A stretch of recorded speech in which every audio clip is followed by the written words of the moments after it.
Okay, we're back. There's been a lot of talk about price controls, trying to curb inflation. I cannot stress enough what economic poison that is. Let's watch this news clip and I'll break it down a little bit and then we'll get into some more details. Today, the Biden administration taking steps to bring down the cost of meat by upping competition between suppliers. It's just one way the White House is now trying to combat the high prices Americans are paying for just about everything. The National Desk's Satra El-Nashar explains why one economist says the federal government needs to take more drastic measures. Okay, increasing competition is never a bad thing. Removing government barriers for competition is always a good thing. So we're good there. Let's continue. In 2021, Americans stretched their budgets while corporations saw earnings soar. I always hate the insinuation in those type of statements. Oh, well, corporations' earnings soar. I mean, just look at gasoline, for example. We're all hurting at the pump right now. But a company like Shell is making about 6-7 cents a gallon in profit, whereas the federal government's getting about 25 cents a gallon in profit. Most states are getting an additional 30 cents in profit on top of that. And if you're in a state like California, they're taking about, between city and state taxes, about 70 cents on top of the federal tax. So there's no greed worse than government greed. There's no greed more inescapable than government greed. If the state or the feds wanted to help people who are paying high gas prices, the first thing they could do is put a moratorium on their egregious taxation. Don't blame corporations. Inflation hitting Americans hardest at the gas pump. Hopefully gas comes down. It really hurts. But top oil companies had their highest profits in years. And at the grocery store, Americans paying 12.8% more for meat than they did last year. But the top 4 meat processing companies saw net margins up 300% during the pandemic. One economist says the president and Congress should use arguably one of the boldest tools available to them through the Defense Production Act: strategic price controls. In an op-ed for The Guardian, political economist Isabella Weber makes the case comparing inflation of today to inflation of post-World War II, writing, quote, "Price controls would buy time to deal with bottlenecks that will continue as long as the pandemic prevails," end quote. That is the dumbest thing I've ever heard in my life, and we'll break that down and get into detail. I don't even know what the hell a political economist is. Like, nobody taught me. Oh God, it's just crazy. Anyway, let's continue. It's been done before, getting the country through both world wars, and in the summer of 1971. But instead of strategic price controls, as Weber argues for, President Nixon announced a blanket freeze. I am today ordering a freeze on all prices and wages throughout the United States for a period of 90 days. But Nixon's move is widely viewed by historians as politically motivated and responsible for the 1973 recession. Now, some pushback against the idea of price controls. Many on the right blame inflation on government spending, not price gouging. Even liberal economist Paul Krugman says he hopes, quote, inflation will subside as demand gets less skewed and supply chains adjust. Price controls would just screw up that adjustment, end quote. Krugman, for once, is right. Krugman usually will find any excuse possible to put away good, sound economic thinking for political expediency. But price controls are such an economic poison pill. They're so disastrous for the economy that even Paul Krugman is saying, hey, stop this nonsense. That should tell you a lot right there alone. Since price controls now require approval from Congress and are inherently controversial, we see no sign of them happening soon. For now, the most direct economic intervention seems to come from the Fed. Good afternoon. Chair Jerome Powell detailing the Fed's efforts to cool down an overheating economy, but approaches less aggressive than price controls come with their own risk. And no one knows with any certainty where the economy will be a year or more from now. In Washington, I'm Satra El-Nashar reporting. So there's nothing like the local news to give you a half-witted analysis on economic conditions. One of the things they said is like, oh, there's no chance of price controls anytime soon. That's absolutely not true. Joe Biden is already implementing plans for price controls on medications, which is probably one of the most dangerous and disastrous areas to do it because it will cost lives. If it's life-saving medication, that is. Paul Krugman then apologizes here in this tweet about Isabella Warner and saying he came down a little bit too hard on her. And then Hazlitt, not the real Hazlitt, but a guy who follows Austrian economics on Twitter, and you should follow him. And he has a really cool blog, by the way, too. I'll put the links in the description. He says, anyone calling themselves an economist who is also a proponent of price controls deserves to be mocked, shamed, and spoken down to. Absolutely. This is just absolutely one of the worst possible things that could be done. You cannot outrun the laws of economics. You can't wish them away. You can't try to control them in any way. You have to let the market operate naturally. So I'm going to show you this graph. And everybody hates graphs. I get it. Thomas Sowell wrote a whole book called Basic Economics, didn't have a single graph in there. And he's a much more talented economist than me about explaining these things. So we'll get into some real-world examples that should clear it up. But basically, when you have the supply curve and the demand curve and they intersect, that's called the equilibrium price.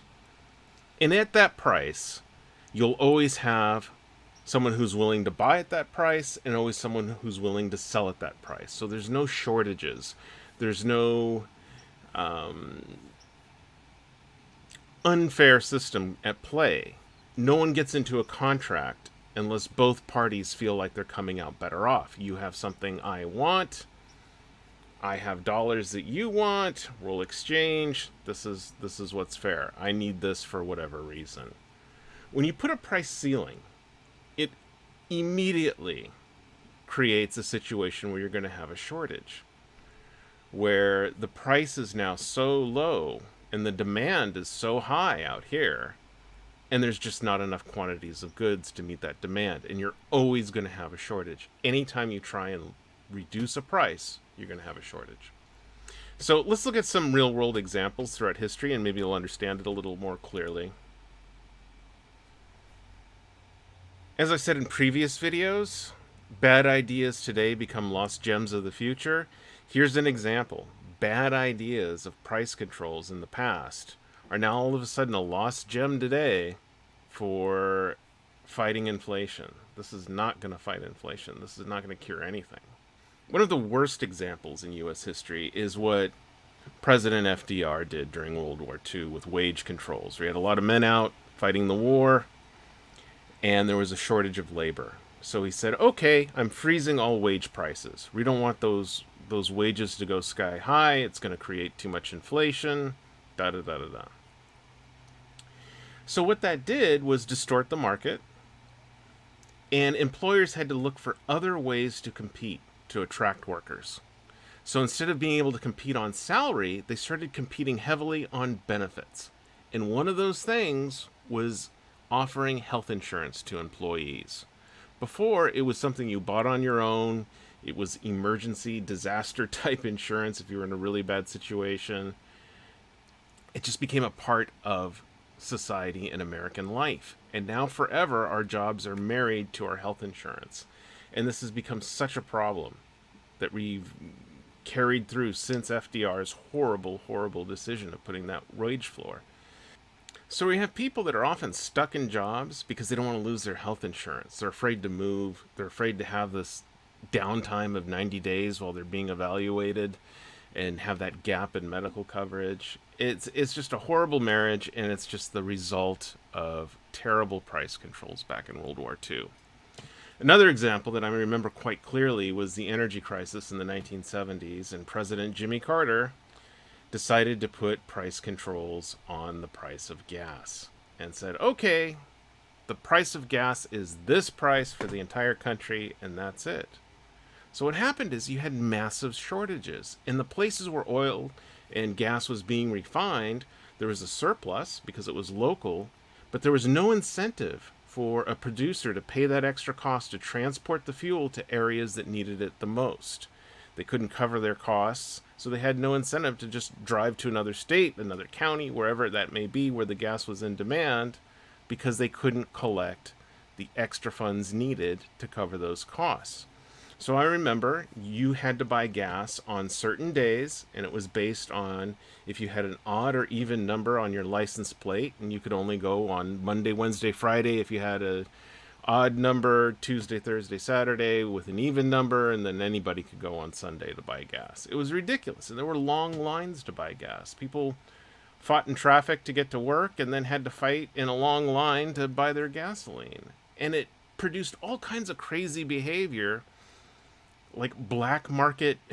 There really was black market exchanges of gasoline during this time. I remember my grandfather, who was a very rational, clear-thinking guy, not a risk taker. He actually bought black market gasoline and had a big drum of gasoline at our home, which is ridiculous, but we had no choice.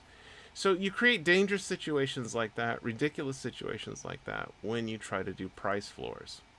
The last example I wanted to bring up may be a little sensitive for some people, and I apologize for that. But it is a very good example, and that's for organ transplants. In the US and in most Western nations, someone can't charge another person for donating their organs. But because you can't charge for an organ, there's always a shortage of available organs for transplant in every civilized society, period. Now, not many people fill out organ donor cards. There's no incentive to. They don't think about it. They just don't want to do it. But if someone knew, like, hey, if I was in a car accident and I was losing my life and my organs could help save another life, and I knew I would get compensated for it, and my family and loved ones would get some kind of compensation, there would be far more organs available for people who needed them. And there would be far more incentive, and more people would wind up living. It just shows you when you try to control prices, you create horrible distortions in the market and bad things happen. And this current example of Joe Biden trying to set price floors on drugs, life-saving drugs, is going to be terrible because it's going to create shortages.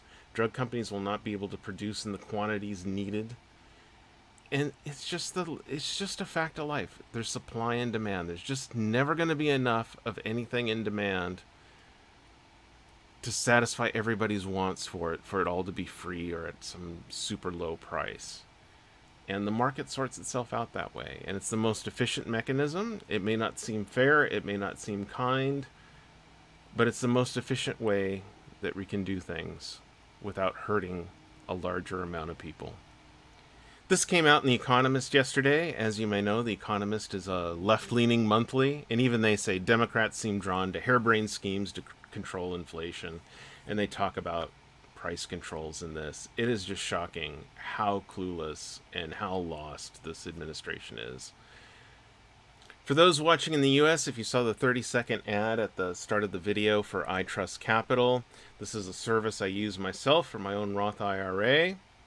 I'm very happy with their service. I also did an interview with them a couple videos ago. Check that out.